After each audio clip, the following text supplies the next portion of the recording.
pioneering new platforms of comedy during the pandemic. Live from Kotsy'S restaurant, 2104 Keel Street in Concord. Let's give it up for the star of our show, a legend in his own mind, Randy Lopatin. Thank you, Randy. I could have done that better myself. The first stand-up, professional stand-up routine, the place was sold out. I did. See what happens when you scalp tickets to your own show? The very first 2 tickets I scalped to was to Roy, who was too scared to go on camera right now, the owner of Kotsy'S. Roy's the best. So Shaquila's the best too. The only thing better than Roy and Shaquila is their all-day breakfast. Roy, how come it's an all-day breakfast if you're only open till 2? It better be an all-day breakfast because I brought my wife Van and it'll take her all day to decide. Roy asked, "Is this the Randy show?" I said, "No. This is the Randy and Ravan show." Okay, you can move forward back. Okay, anyhow, Ravan was made for me. She's exactly 9 months to the day younger than I am. She told me she was made for me. She was conceived on the day I was born. Ravan and I have been dancing together for over 33 years on stage. Ravan is like a work of art, a world-famous work of art on the dance floor. When she's out there dancing, everybody says, "Look at that Van Gogh." Oh. Dude, where am I here? Okay. Ravan always gives me a letter to read to everybody when I get up here. Some very good words of wisdom. Hold on, let me get my glasses on. Oh, sorry, wrong glasses. Ugh. I got my real glasses here. Good. Won't open, but I got them. Here we go. You see what it says right here? Please read before you get up there. Oops. Okay, here we go. Dear Randy, I really love you, so I hope you can handle the truth. What are you fucking thinking? You're not funny. You were never funny. Don't try to be funny. Jokes like you tell the repairman, "My vacuum cleaner doesn't suck anymore," and he replies, "What'd you do, marry it?" And an elevator is like a good woman. After it takes you all the way up, it goes down on you. These jokes are not funny. They're demeaning to women. Oh fuck, those are my only 2 jokes. You really think we can survive on you being a stand-up comedian in the middle of a pandemic? Are we going homeless again? Love, your supportive wife. Your beautiful supportive wife, Ravan. P.S. Our beautiful children, Daniel and Michelle, agree. The only thing worse than your sense of humor is your dancing.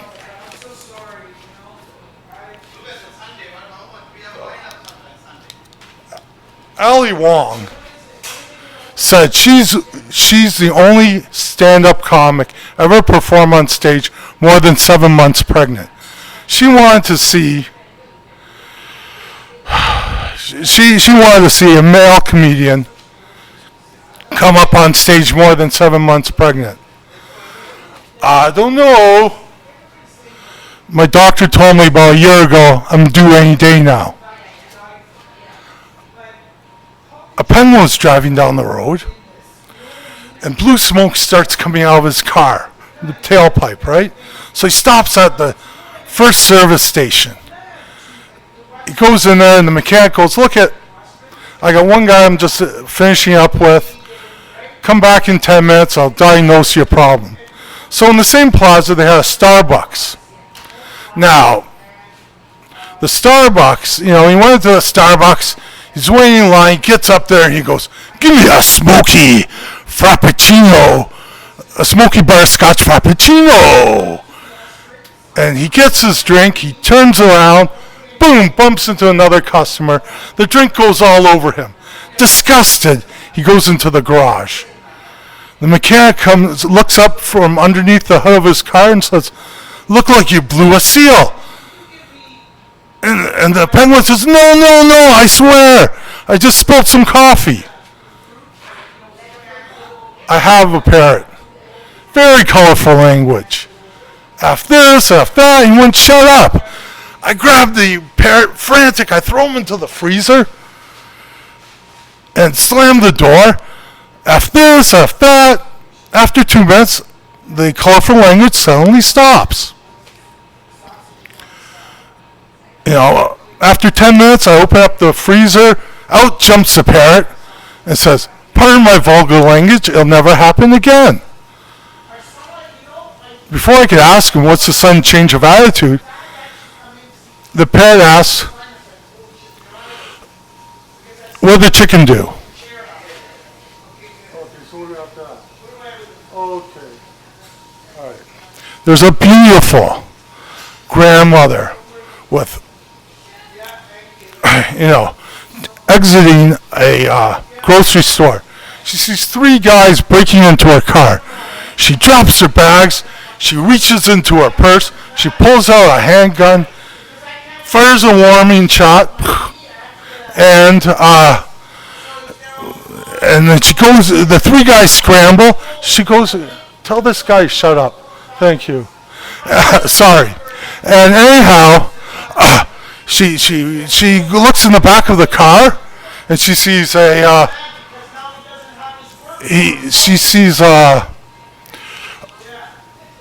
skateboard and a case of beer in the back of her car. She realizes this isn't her car.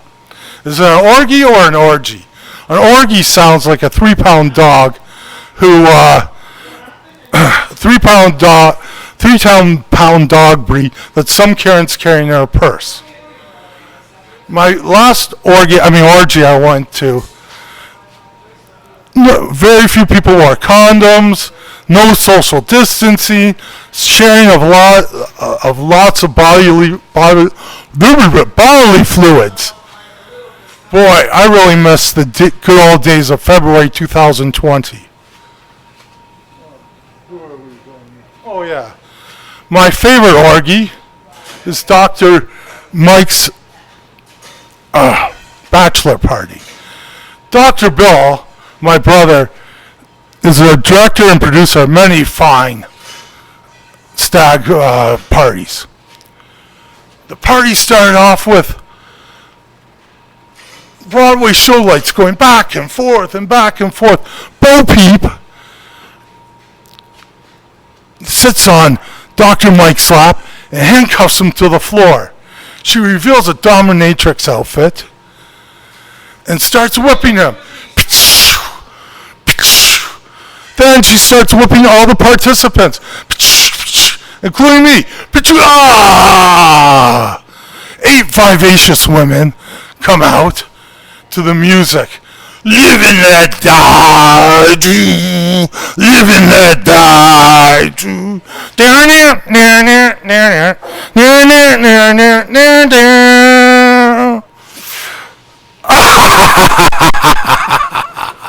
It was an all-out fuckorama. Let me grab my breath. The next morning, the doorbell rings, and Mike and Bill open their eyes to find their eyeballs only millimeters away from each other. It is the cleaner that Dr. Mike's fiance sent over. She took one look at the house, and she ran. Stop, I'll pay you double. She never came back. The moral of the story is, if you're going to have an orgy, have it at a hotel.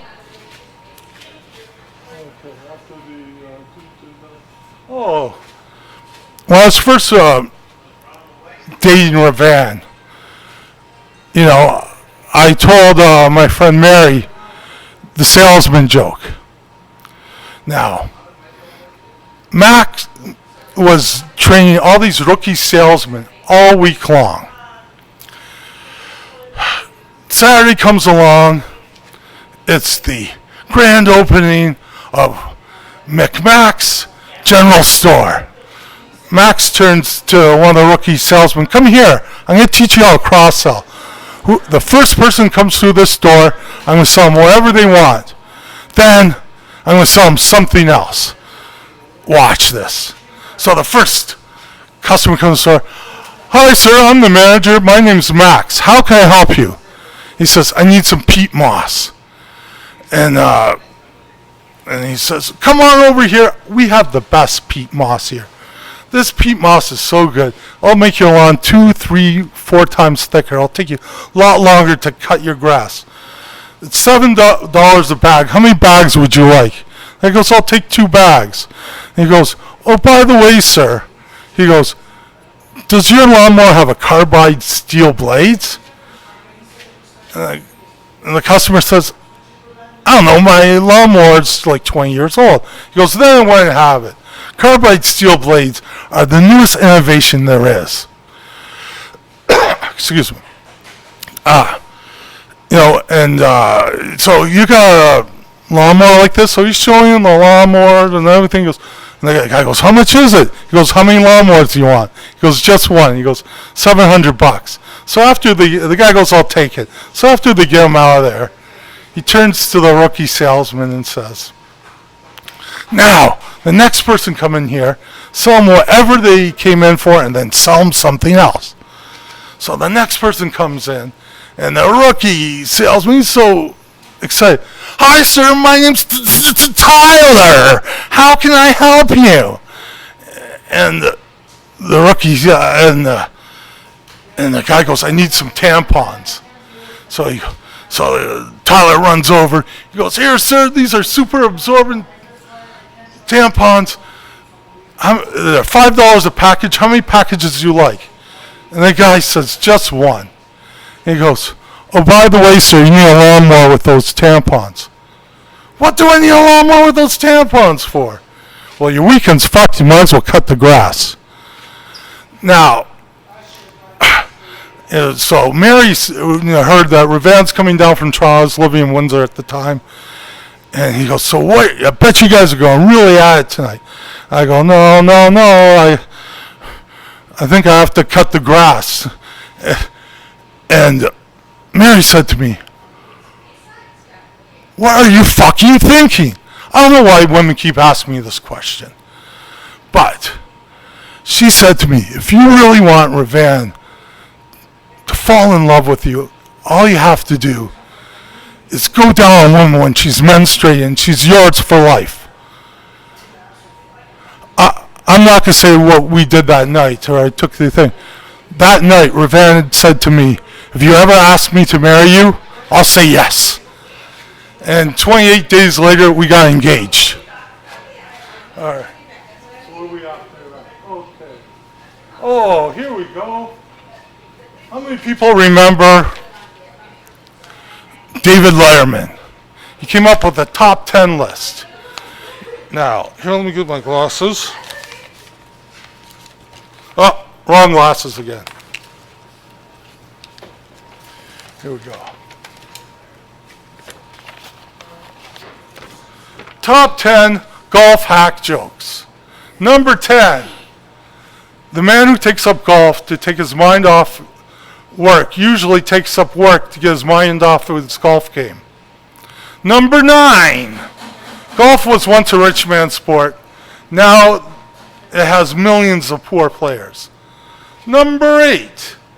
There are only 3 ways to lower your golf score. Take lessons, practice constantly, or start cheating. Number 7. Real golfers do not miss putts, they get robbed. Number 6. You know you're a hack when your divots go further than your ball. Number 5. Golf is like life. You strive for the green, but you end up in the hole. Number 4 top 10 hack joke is forget how-to books. The only way to shave strokes off your game is with an eraser. Number 3, the only reason I took up golf is to bug my wife. She thinks I'm having fun. The number 2, caddy, do you think it's a sin to play golf on Sunday? I think it's a crime the way you play golf any day of the week. And the number 1 top 10 of the top 10 golf jokes are, you know it's too wet to play when your golf cart capsizes. Oh, here we go.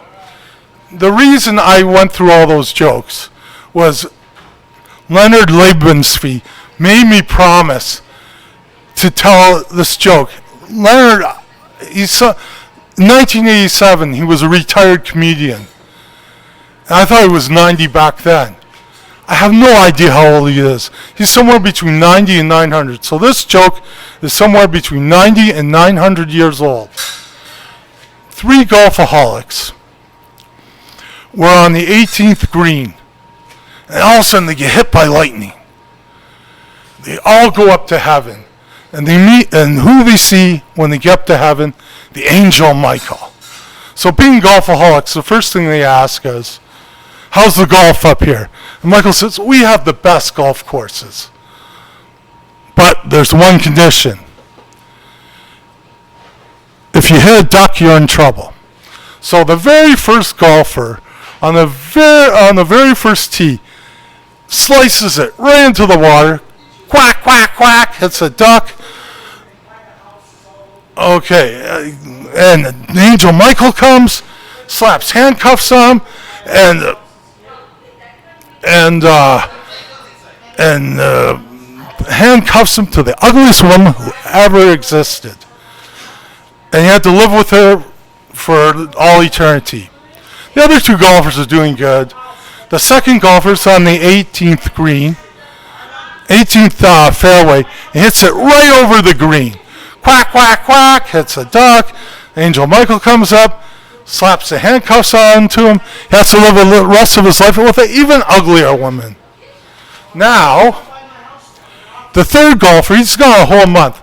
He's playing the best golf of his life. He's just doing great. He's on the fifth tee. And all of a sudden, Angel Michael shows up and handcuffs him to the most beautiful woman you could ever imagine. And he says, I don't know. I didn't hit a duck. I didn't miss a fairway. Didn't miss a green. The beautiful woman says, I don't know what you did, but I hit a duck. Okay. Talking about the great jokes that are over 100 years old. The great philosopher, Yosella, has 2 jokes that I really love. Number 1 is the shop owner is leaving his shop for the night. He locks it up, and he's leaving. He leaves the store. He's walking by, and a woman says, "Your shop is open." And he goes, "I know. I locked the house. I locked the store. Everything's going. It's fine." He goes another block. Another woman says, "Your fly is open." Then he realizes what the first woman was saying, right? And so he goes back to her, and he says, "I know what you meant by saying my shop was open. Was the salesman inside or outside the shop?" Thanks. 2 priests ride their bicycles every day at 10 o'clock in the morning. After Goyish Shachrit, they call it morning mass. One day, one of the priests come, and he doesn't have his bike. The other priest says, "What happened to your bike?" He goes, "I don't know. Someone must have stole it." Then the other priest said, "That happened to me 2 years ago. And that Sunday, I did my sermon on the 10 Commandments. And I overemphasized that part, thou shalt not steal. And the next Monday, I got my bike back.